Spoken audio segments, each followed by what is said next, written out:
Hello, and welcome to another week, another episode of So Into That, the podcast where I get to chat with really cool people from across the world about the things that we are into right now.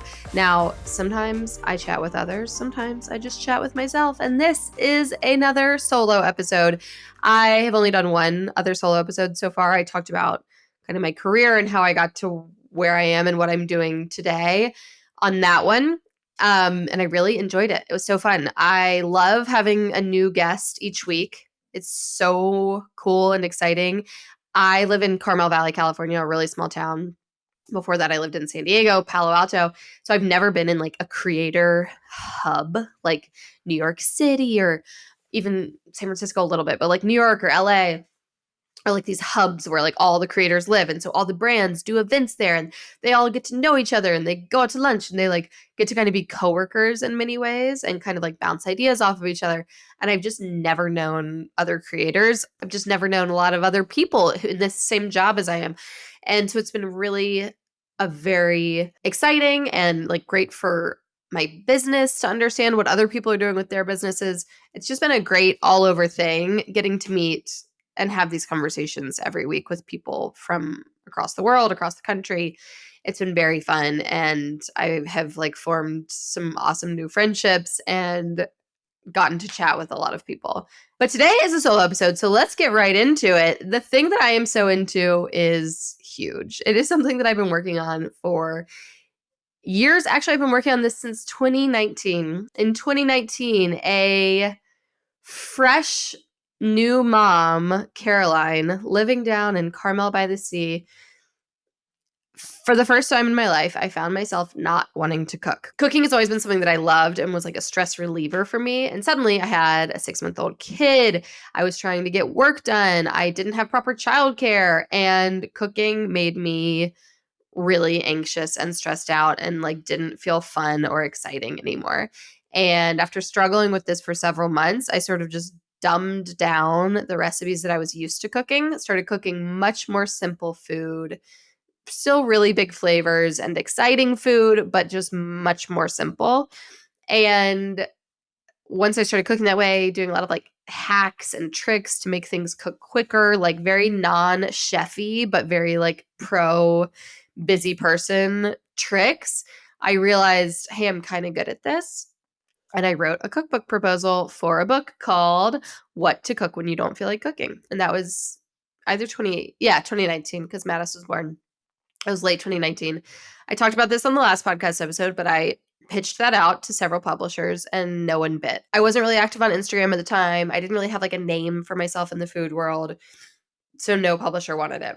I got really frustrated and I just kind of gave up on the idea until COVID started, and I started really focusing on my brand and like building up my own Instagram presence, my own internet presence. And I launched What to Cook When You Don't Feel Like Cooking, the exact same concept as a Substack newsletter, a subscription newsletter. It grew and grew and grew and has just this life of its own now because of you guys. I have never done a dime of like paid advertising for What to Cook When You Don't Feel Like Cooking. And I have like such imposter syndrome even saying this out loud still, but it's the number one food and drink newsletter on all of Substack, including some like very big names in the food world because of you guys, your passion for it, your love of it, your support and dedication to it. Like there are hundreds of you who every single Sunday when you get the recipe, it's cooked by lunchtime for many of you. And then if it's not cooked by dinner, you'll like tag me on Monday and be like, oh, finally got to the recipe. I'm like, girl, I sent it yesterday. You're good.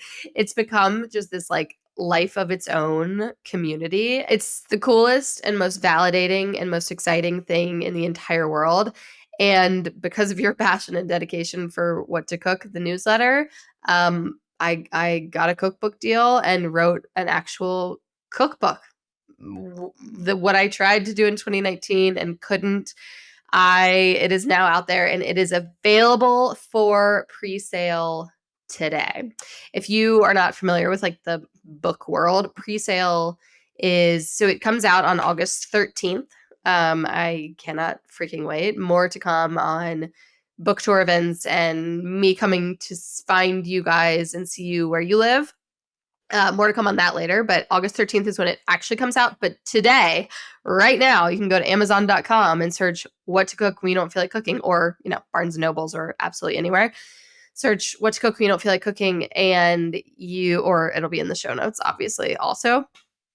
Search it, and it's available for pre-sale. And pre-sale is really important because it basically gives the publishers and all of the booksellers, so Barnes & Noble, all your favorite local bookstores, it gives them an idea of like excitement for the book, and we want there to be a lot of excitement for this book. Basically, it's like it gives the book like momentum. You can then go to like, I don't know, the Today Show, since I'm, would love to be on the Today Show to share this book. You can go to the Today Show and say like, this many people have pre-ordered it. Like, it's a big deal. So it's up. It's available for pre-order. Here it is. It's beside me. I'll be posting it on Instagram today also, but there she is. If you're listening and not watching the video, I just showed it up onto the screen. The book is organized. The chapters are organized by the amount of time that the recipe takes, which to our knowledge is the first cookbook we've ever seen that does this. So that's something I'm really excited about. The chapters are 15 minutes. I think they're all ish. Yeah, I think they say ish. 15-ish, 30-ish, 45-ish, hour-ish, and then like longer things. So things you can throw in the slow cooker, things you can throw in the oven, like a pork butt for 6 hours longer, but they require like 5 minutes of, actual prep time. And then there's a very short dessert chapter. All of these recipes are really low prep, as little chopping as possible, as little like fussy prep as possible. And then just oven time, sticking it in the oven, sticking it in a pot, whatever it is. It's going to be good, you guys. I feel so honored that I had the chance to do this. And I just feel incredibly lucky that I have this community of people who support my work and allowed me to do this. So let's blow it out and go on and put your pre-sales in. Can I say I'm excited one more time? But that's it. So that's the thing that I'm so into right now. Cookbook is officially available for pre-sale. We are like working on the book tour. It's all happening. So again, just thank you all for supporting me in that. I'm so pumped. Okay, the next thing we have to discuss, moving on from talking about me, we have to discuss the show One Day on Netflix. This is important. We need to discuss this immediately. It's based off of a book. You may have read the book. There was then an Anne Hathaway movie, apparently, that came out like 10 years ago. That's apparently also really amazing. I'm going to watch it because apparently I'm a masochist. This show, it's like a 12 or 13 episode limited series, aka one season only. It's all out on Netflix. No, you don't have to wait for next week.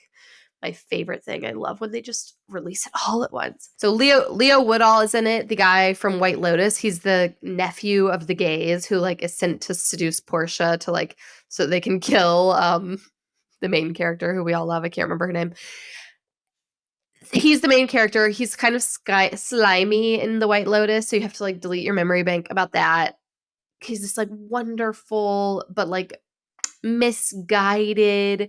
He's just young. Basically, he meets a girl on his last day at university. They have this like great epic night together, but it's just like the wrong timing for love. So they become friends, and it chronicles their friendship every year on, I think it's July 15th. We get like caught back up on where they are in their friendship and in their love. Basically, they're like two people who are like supposed to be in love, but aren't in the right phase of their life for it. He's not open to it one year, she's not open to it the next year, and it just kind of chronicles like they are so passionate and love each other so much, but it's just like never the right timing. I want you to watch it. It's really heartbreaking and amazing and like witty banter and lots of sad and lots of very happy things. I just haven't been able to stop thinking about it, and I realize that it's because so George and I, if you've followed me for any amount of time, you know that we have been dating since my freshman year at UNC. We met. He was a junior at UNC. I was a freshman. And we met my freshman year. And I was like, oh, this is the person that I'm supposed to marry. 100%. Like, I knew that. He knew that. George is a really like principled and disciplined person. And he has been since he was like 10 years old. I am not that. Like, I am much more, he's type A, I'm type Z. I moved to New York after graduation. He was in San Diego. I moved to New York to start like an advertising career. I was 21. He was like going to be deploying to Afghanistan. It didn't make sense for me to move to San Diego. I don't even think he like invited me. Like, we were just too young. We were too young to like make that step then. And I moved to New York and basically proceeded to, for I don't know, 2 years, like act like a total idiot and break up with him like every other week. And I think that the reason that the show One Day is so like, I don't know, I can't stop thinking about it, is because I am sort of like Leo, or not Leo, his name in the show is Dexter.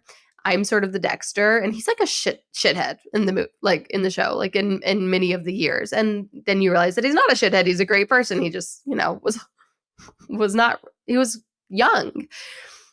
I am the Dexter and George is the Emma, the like principled, disciplined, like got their shit together person, just kind of waiting for the other to like catch up in maturity.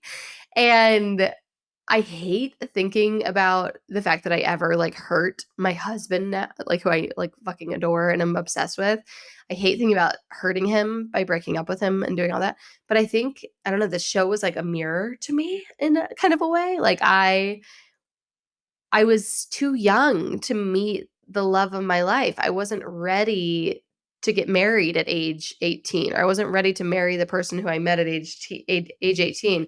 He, we could get into specifics, but like his career was insane. He was in SEAL training. We like never got to talk. So it was like I had this like boyfriend who actually wasn't available to be a boyfriend at all. And I was too immature. I was 20, 21 to be like, all right, just, wait a year and then like his schedule won't be so crazy. So I would break up with him and then I'd be so depressed and I'd get back together with him. The last, George is going to be like, you told that story, but yeah, I'm going to. The last time we ever broke up. So I was in New York, he was in San Diego. And like I said, I would break up with him and I'd be like, I'm so sorry. Like, let's get back together. Right after my birthday, I don't know, maybe I just turned 21 or something, I broke up with him. I called him. I had just been to San Diego. We had this like great trip. I got back to New York and it was just long distance is hard. And like he would only be able to call me like one time and I'd be like out to dinner with friends, whatever. I could make all the excuses in the world, but it was really hard. And I was 21 and immature is the summation of what I could tell you. And so we break up again, or I'm like, I don't know if I can do this right now, whatever. I bring up my bullshit again. And George is like, I can't do this again. Like, you're fucking with my life. If you break up with me again, it's the last time we ever talk. It is the last time I will ever see you. Like, I just need you to know that. If you need to break up with me, fine, but I need you to know it is actually over. You can't keep me on a string like this. And I was like terrified. I was like, shit. Because up until this point, like, I hate to even say it, but like he had allowed me to be this immature person and like break up, get back together, break up, get back together. And I was like, okay, like if that's, I guess that's what we have to do then. Like, that sucks. So we broke up and I proceeded to have like the most, I guess like for 2 weeks I was probably happy or whatever, happy as happy as I could be. And then I basically realized my like the tragedy of my errors and what a mistake I'd made, and proceeded to just be like the most depressed human being alive for the rest of the summer. Early August, so George has now graduated. He's a SEAL.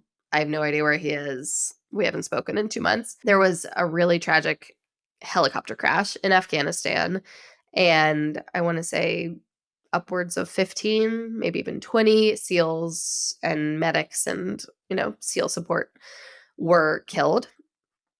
And it was all over the news. And I hadn't seen the news yet. I got a call from George at like 6 in the morning, New York time. So 9 a.m. San Diego time. I picked up. Again, we haven't talked in 2 months. And I pick up and he's like, hey, I don't know if you care, but I felt like I needed to let you know that I'm okay. I'm safe and I'm okay. And I was like, what? What are you talking about? And he was like, you'll see it on the news this morning. There was a really big accident. You didn't know if I was deployed yet. And I just felt like I owed it to you to let you know that I was okay. And I sort of took this as like, oh my God, he misses me too. He, wants me in his life too. And so I'm like, oh my God, okay, how are you? Like, blah, blah, blah. And he's like, nope, that's it. I just wanted to do you the courtesy of letting you know. Bye. And he like hangs up, and I'm like, fuck, like this was my, like, maybe this is my end.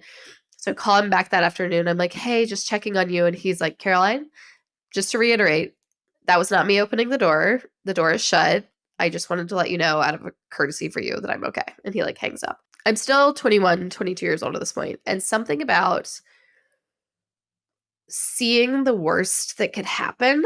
A lot of the reason for our breakups, like, yes, I was young and immature and living in New York City and never could talk to my boyfriend. That was a part of it, but it was also like, I don't really want this life, this like military life. SEAL training is so intense, and it gave me a look at what it would be like to be a SEAL wife, never getting to communicate, like them gone on holidays.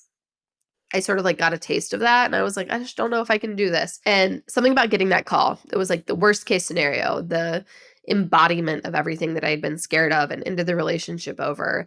Getting that call and him saying, these 20 people were killed, realizing that that was the worst case scenario and that I still wanted to be with him, even if that was the outcome of our relationship, like flipped a switch in me. I was like, wait, he could die. Sure, he could die, but like I want to be his person for as long as possible. This was, by the way, like 2012 SEALs in Afghanistan. Like it was a very dangerous and uncertain time. I feel like I should give that background.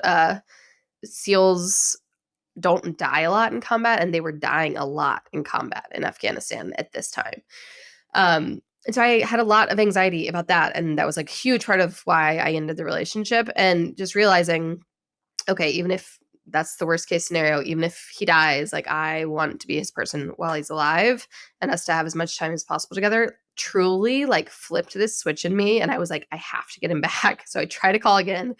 He just ignored. I think he like blocked my number, maybe even. He was like, Caroline, this is not like I told you, it's over, it's over, it's over. So luckily, so I'm in New York at this time, he's in San Diego. Luckily, our mothers had stayed in contact. I think they were both like hoping we would get back together too. And my mom, I go home to North Carolina to visit my family like the next week. And my mom like looks at me very kind of like cautiously over dinner because they've been like terrified to bring up George. She's like, I don't know if you want to know this, but George is in Charlotte, which is an hour from Winston, where I was. And my ears like perk up. And this is dinner. She's telling me this over dinner. And I like go to bed, and I don't go to bed. I go to my room and I hatch this plan on how to get George to get back together with me. And I knew that I think he was leaving Charlotte like the next night, or my mom wasn't sure. So I wake up at like 5:30 in the morning, go into my parents' room, and I'm like, I'm going to Charlotte. Can I borrow one of your cars? And my mom like flies out of bed. She's like, you're what? Why are you going to Charlotte? And I was like, I'm going to beg George to get back together with me. And I remember my parents just being like, woohoo! Like applauding, like getting up out of bed, like making me coffee, like making sure my outfit looked good, and like getting me on the road to go beg George to get back together with me. So I drive to Charlotte. I don't call him. Again, I think he may have blocked my number, but that seems dramatic. But in my head, like I wasn't unable to call him. I guess I just like thought he would hang up on me. I didn't want to ruin the chance. So I get to Charlotte, I pull up to his parents' house, and his mom is out front, and his mom loves him as much as any mother should love their son. And so I'm obviously like, fuck, I'm terrified. I see Marsha and I'm like, she's gonna hate me. I don't have like, I'm not strong enough. I don't have the confidence to do this. So I circled the block a couple times, and I see her go back into the house. I'm like, friggin' surveillance crew. Surveillance on Wickersham Drive in Charlotte, North Carolina. So I see her go back into the house, and I'm too afraid to knock. I totally wuss out. So I call him, and it's like 7 in the morning, 7:30 in the morning. So he doesn't pick up because he's on California time. And then I like sit outside for another hour. I had a flight back to New York, by the way, at like noon out of Greensboro, 2 hours away. So I like sit a block away. I call him again an hour later and he picks up. And I was like, "Hi." He's like, "Hello." I was like, "Hi, can you please come outside?" And he comes outside. He's like, "What?" And he comes outside. I was like, "I'm down the block parked." He walks up to me and I was so scared. Like the last time we had talked, he was like, "Stop fucking calling me." And so he walks up to my car and I'm terrified. I'm like, he's not even going to talk to me. And he just has this like huge smile on his face seeing me. Like it was like he was trying not to smile, but he like couldn't help but smile because he was like so happy to see me. And so I get this like huge smile on my face. I get out of the car. We just like stand in the street hugging for like 20 seconds. And he's finally like, "What are you doing here?" And I was like, "I know that I already like I'm a cat with 9 lives and I already, used my last live up, but I have never been more sure that I made a mistake and that you're the person for me and that no matter what comes, I want to be that person for you." I was like, "I will go to City Hall in Charlotte, North Carolina with you. I want to marry you.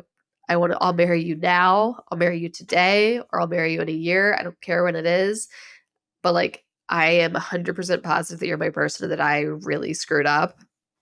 Please take me back." We basically like sat on a park bench and talked for like an hour. And he would like go back and forth between like hugging me and kissing me and then being like, "No, fuck you." Like, "No, I'm not doing this." I was like, "Okay, okay." And so I kind of got in the car and he was like, to go back, I had to catch this flight. And he was like, "I'll think about it.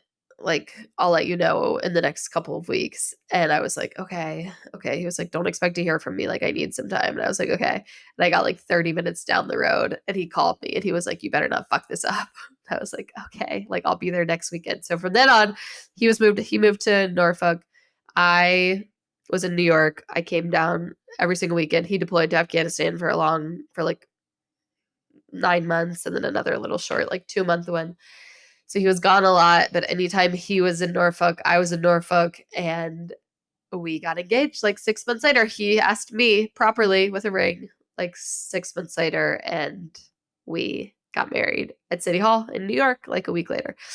If you have seen the show one day, you can kind of see the parallels and like why it's sort of sticking with me and making me think of our own love story and our own kind of like how we met, meeting at a time that like wasn't the perfect time in our lives to be meeting by any means, and then, you know, sticking it out, getting through my shithead era of when I was just like too young and immature to deal with the realities of what marrying a Navy SEAL meant, and also being like 21 and in New York City and having fun, and the juxtaposition of like this very serious military life with what I was living and experiencing, what my other like 21-year-old friends were experiencing. I don't know, a lot of parallels there. And so there's the story of the last time George and I ever broke up. It was quite a doozy. Okay, I want to talk about the year of me. If you follow me on Instagram, you've seen me talking about this. It's just like a joke term that I've termed to talk about the fact that I am taking 2024 and making it about me. I have been either pregnant or breastfeeding since 2018, May of 2018. I've either been pregnant or breastfeeding. I stopped breastfeeding Cash 7 months ago or something, but he's still like a freaking baby. Like he's still very needy, very much like wants mom, mom, mom, mom, mom. If you've listened to all of my podcasts, you know that I would kill for 4 or even 5 kids, and my husband is very resolutely stuck on 3. So I do think that unless something huge changes in his world, this is our last baby. I can't even talk about that without crying. So let's not talk about that. So let's focus on the positive, which is that I am really able to focus on myself. Obviously, I have 3 kids and a husband. Like, I can focus on myself a lot less than a person who does not have 3 kids and a husband can. But I am sort of turning the attention back in on myself, on my own health, on my own mental health, on being as strong, like physically and mentally, as I want to be. And so there's sort of like 3 pillars that I've been thinking about. I am not a journaling person. If you listen to last week's episode with Dr. Aditi Narukar, which if you haven't, you have to. I've implemented so many of the tips on how to be just like a less stressed out person already. And honestly, I've like never felt better.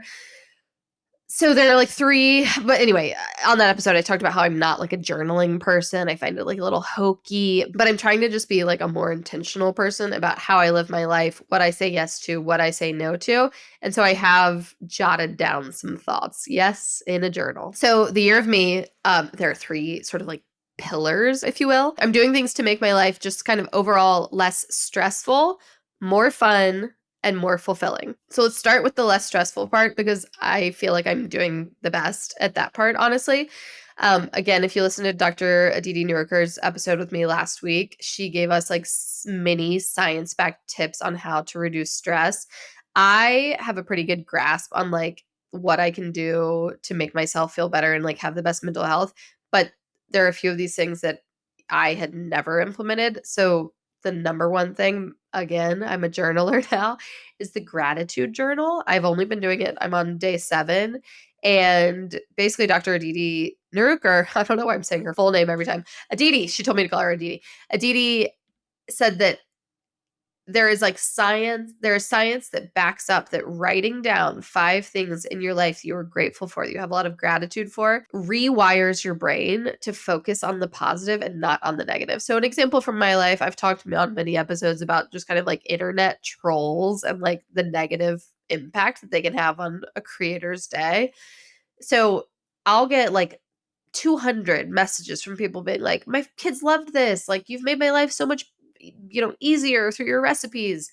Tons of like nice, kind things. And then I'll get one person who's like, this person's writing on a video of mine, this person's a terrible mom. Don't listen to anything she said. Her kids are neglected. Like some weird shit. And it'll throw off my whole day. And I'm like, and my whole focus becomes on that one negative thing that like some sad Sally in a basement in Idaho, like typed on her computer. Like, why should that ever impact me at all?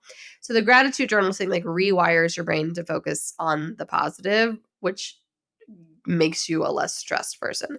I'm really enjoying it. I think it's a fun practice. I will never be like a full freehand journaler. I don't see it in my future. So I bullet out 5 things that I'm grateful for, and it's been really nice. The phone away from me. So I'm in my office. My bedroom is right next door.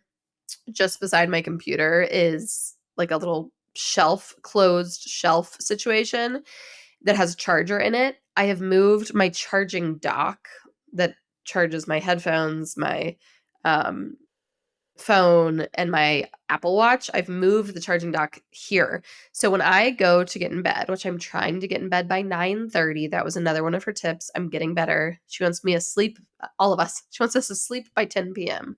When I get in bed at hopefully 9:30, everything goes here, and then I go get in the bed. The phone never comes into the bed with me.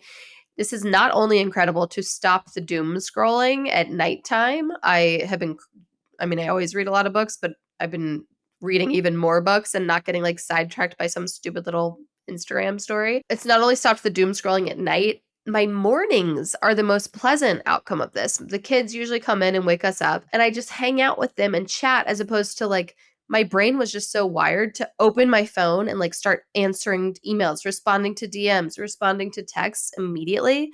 And that's not what I need to do. I need to like hang out with my kids for an hour before they go off to school. I don't even get my phone out of the closet thing until they're off to school usually. So that has been a lovely thing. Number 3 was inching closer to a 10 p.m. bedtime. I'm really trying. We all know that the better rested you are, the less stressed out you are. And then my last thing on the like make life less stressful pillar is that I have finally gotten the right amount of childcare that I actually need.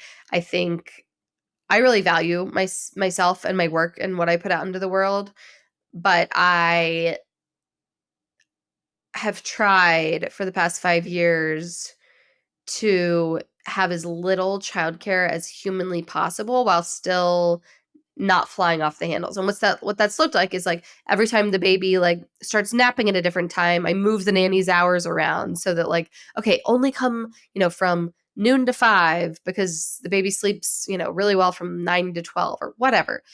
And then the baby doesn't nap that day. So then I'm like stuck with the baby and then I have a huge deadline. I'm really stressed out. I need full-time help with my kids right now. And it bums me out because I want to spend time with them. But if the baby is here, Cash, big boys are at school. So if Cash is here with a babysitter, I at any time he's my baby. Like I can go grab him for an hour. We can go to the park. And yeah, like it sucks because you're paying a nanny, but you hire a nanny who is also willing to help cook dinner, help with the laundry, cleaning, all of those things. And that's the type of help that we always hire. And so it isn't, you have to just make it like work for you. So I've only had like 5 hours of childcare a day for the past 5 years. And I finally have hired full-time help, and it is making my life a lot less stressful. And I hang out with Cash all day long. I feel like when I only had 5 hours of help a day, I was like hiding completely, and like I would not see him at all during those 5 hours because I was like, I gotta bang out this work. And now that I have 8 hours of help a day, I really like, I pop in, I have lunch with him, we like hang out throughout the day as I can in my schedule. Valuing this job that I've created as a full-time real career, it kind of goes hand in hand with hiring the proper amount of childcare. And so I have finally done both of those things, and it is making my life less stressful. The second pillar of the year of me is having more fun. And I actually am doing a very good job at this one. I am hiking and playing tennis regularly again. You guys know I hike to the top of my hill. We live like on a mountainside. So I hike to the top of this hill every single day. It's like a 3-mile round trip, takes 50 minutes thing. But I have been making a conscious effort. I live in Carmel Valley, freaking California. Like the hiking here is insane. It's beautiful. Being in nature actually makes me like so much happier. I love like discovering new trails. I love like, oh my God, when I end up on a trail that goes over like this bridge and then 2 miles in over a stream, I'm like, I feel like I'm in the bridge to Terabithia. Like I'm so happy and feel like I just love it. So I've been making a conscious effort to go on new hikes at least once a week. So I do my hill hike just here every day, but then going on like a cool new hike also at least once a week. Sometimes I go with friends. Sometimes if I'm in the middle of a really good book, I just go by myself. But it has been really fun, whether I'm alone or with a friend, to get out and like do more exciting hikes. I'm also playing tennis again. When I was like 6 months pregnant with Cash, I had to stop because I had such bad, whatever those pains are in your pelvis. I like couldn't run. I've been playing tennis again every single Tuesday with a huge group of friends. So that's been really nice. Oh, I read a ton. I've never been in a book club because I've always been like, oh, I don't have the time. Like since I've been an adult in this new town, I've always had kids. I'm like, I don't have time. Like I want to hang out with George when he gets off work. Like I'm too tired. Basically, it all hinges on me just being too tired. And I'm not too tired anymore because I'm not pregnant and breastfeeding and don't have a newborn. So I'm joining a book club. We have our first, whatever it's called. I think that the biggest thing that got put on the back burner, I've been very focused on my career during the past 5 years as I've been raising children at the same time. The biggest thing that got put on the back burner is my local friendships. I have an awesome group of friends here who I love, but have in the past seen them pretty rarely just because busy. I've got work, I've got the kids, and then like trying to hang out with my husband at any point. And then my really close friends, like my best friends, are all in San Francisco.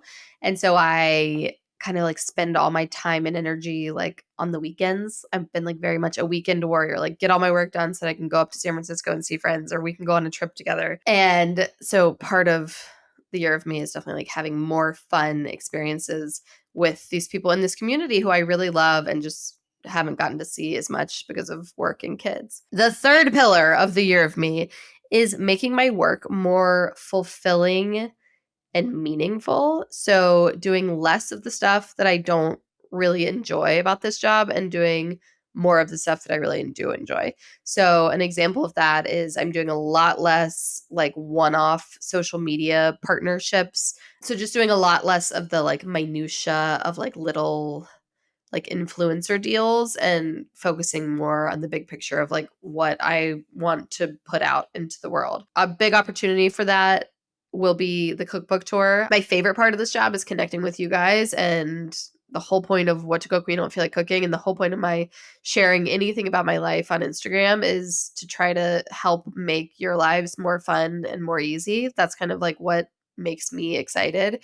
So I'm really hoping to create some book tour experiences that are not just like me sitting at a table while you guys like cycle through and I sign your books. I want to do like dinner events and maybe even like some overnight events, retreaty style. Like I have very big visions for what the book tour could be and how we can like actually connect on a deeper level. So that's a good example of that. Doing less of the like little stuff that takes away my attention and doing more like intentional um deeper relationship building things with this community. Another example of something I've done this year that's like more fulfilling and meaningful while perhaps not being like the biggest money making opportunity is the newborn dad or newborn partner guide that I did here on the podcast and that PDF I created to like go along with it. I've heard from women in the hospital or 36 weeks pregnant or 2 weeks postpartum who have been like, thank you. That guide like completely changed my husband's life. He feels so prepared. He's Googling how to swaddle a baby. He's like been practicing on a baby doll, how to swaddle a baby and how to change a diaper. That is so cool to me. If I can make 50 people's postpartum experience better and less filled with anxiety than mine was, that's amazing. That's been my lowest performing podcast episode, like on the numbers, on the charts. It has the lowest number of downloads. And I anticipated that because it's niche. Like, not all of you are pregnant or ever going to be, or maybe you've already had your kids, you're done with that. So, like, you saw it and you're like, this isn't for me. But I wanted to create an asset that could live on and be passed along and like forwarded to people and texted to people for years and years and years to come. And hearing from so many women and even some of the dads themselves how meaningful that's been has been so cool and exciting and makes this job feel so much more fun. So that's the year of me. I did not intentionally set out with those 3 pillars at the top of 2024. I very much set out to do more things for myself. So hiking and tennis were the first 2 things that I was like, okay, every week you're going to make an intentional effort. You're going to play tennis every single Tuesday at 9 a.m. You're going to go on like 1 new hike a week. Like those are sort of intentional things. And then as I've placed intention on those, it has led me to these like other sort of 3 pillars of what a year really focused on myself can look like. I had gotten to a place where I was like, oh, I'm too busy with work. I'm too busy with the kids to play tennis once a week for an hour. Like, no one is too busy to play tennis once an hour. You can do that. And then once you carve out that time for yourself and you see how good it makes you feel to socialize with other people in the same place of life as you are and to move your body in a new way, then you find yourself carving out more and more ways to do it because it felt so good. So start with one thing, commit to 1 hike a week, 1 tennis lesson a week, 1 book club a month, whatever it is. And let's all have a really great year. My IRL LOL of the week is actually it was something that made us laugh really hard like a year ago. And then me and my friends remembered it and like all almost peed our pants just thinking about it. Okay, so Cash, as if you will recall, was an insane puker. Cash is my 16-month-old or so baby. And until he turned 1, he vomited up everything he ate. Like it was outrageous. I was at all times covered in puke. The whole house was covered in puke. He puked on the kids, the dog, everyone. He puked everywhere. And I had my friends over for lunch one day. My friend Jillian was first trimester pregnant. And I hand her Cash. I'm like tossing the salad. So I'm like, oh, will you hold Cash? She's like, of course. She grabs Cash. I start tossing the salad. He vomits all over her. And she's first trimester pregnant. So she's super nauseous. And she starts gagging, like hysterically gagging, like, like she can't stop. And she's laughing because she knows it's absurd that she can't stop gagging, but that doesn't mean that she can stop gagging. So she's like dying laughing, gagging, holding the baby out, 10 feet away with like straight zombie arms. And he's just like vomit, like dribbling down his face onto the floor. And every time he pukes again a little bit, she would like start gagging again. And we like, at first we like can't really understand what's happening because she's laughing. We like don't see the puke. And she's like, "Does someone take this baby? I'm so sorry." And she keeps going, she's just like laughing and gagging and keeps just saying, "I'm so sorry. I'm so sorry. I'm so sorry." And it was like the funniest thing that I've ever seen in my entire life. I was crying on the floor laughing about this at the time. Finally, like Leslie or Megan, one of my other friends, grabs Cash. So they grabbed Cash.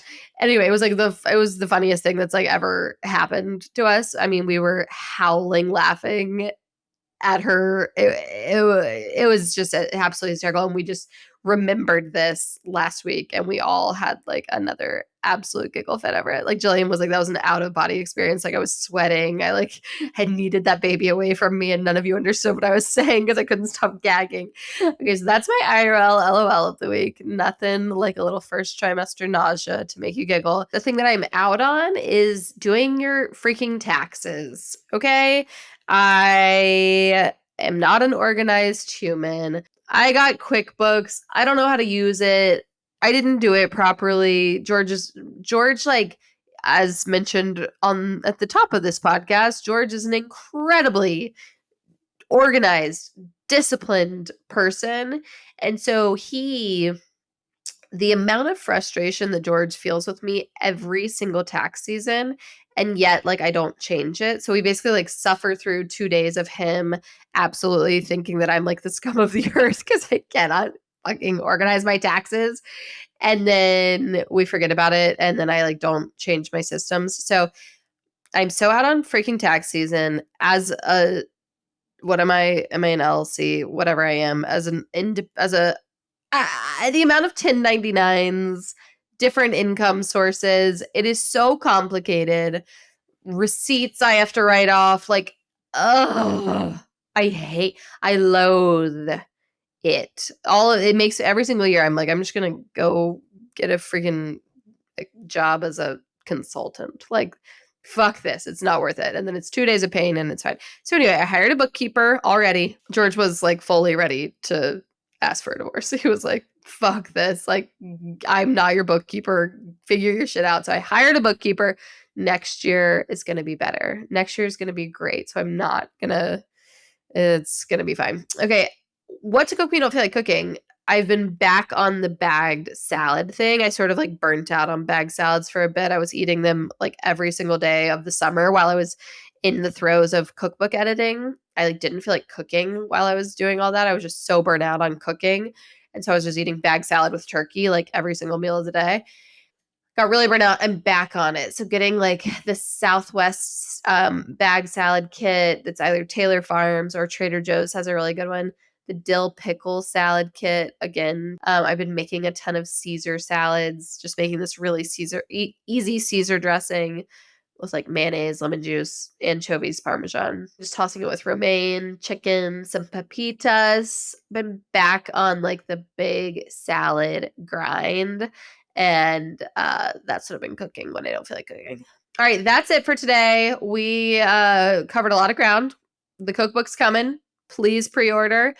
It'll be in the show notes, the link to it, or you can go to my website, carolinechambers.com, to find all of the information about that. You now know about George's and my final breakup. So thank goodness for that. That was the longest tangent that I've ever been on, but it's an important piece of our history. So you're all welcome. George, sorry for divulging the secrets of our relationship. and we got to talk about the year of me. I'll be honest, I've had a great 2024 so far. I think that when you have 3 kids, full-time job, husband, you're just like, life is going to be full of ups and downs, and sometimes are really stressful and anxiety provoking, and sometimes are like really fun. And 2024 has been really fun, I think, because I've just been focusing on myself and how to get the most out of this year and out of my life. Just kind of refocusing on myself after 5 years of putting all my energy on my kids. Again, I'm a mom of 3, so the majority of my focus is always going to be taken up by them, but just carving out this like little sliver of time for myself and to focus on what I'm passionate about, what I'm interested in, what I want to do has been huge for like my mental health, making me just feel happier as a wife, mother, all of the things. I just think it's so important not to feel guilty about taking time for yourself, because when you do take that time for yourself, you are able to give so much more of yourself, a better, happier, less stressed, less anxious, cooler, more enjoyable, more fun human to your kids, to your spouse, to the important people in your life. So less guilt for taking time for ourselves, because it actually allows us to give so much more to others if we do carve out that little sliver of time and energy and focus it all inwards on ourselves. All right, that's it. We discussed the book. We discussed the last time I ever broke up with George, which was really a discussion of the show One Day on Netflix. And we talked about the year of me and the 3 pillars of the year of me and how I am focusing inwards a little bit this year. Have a great week, and I'll see you next Wednesday.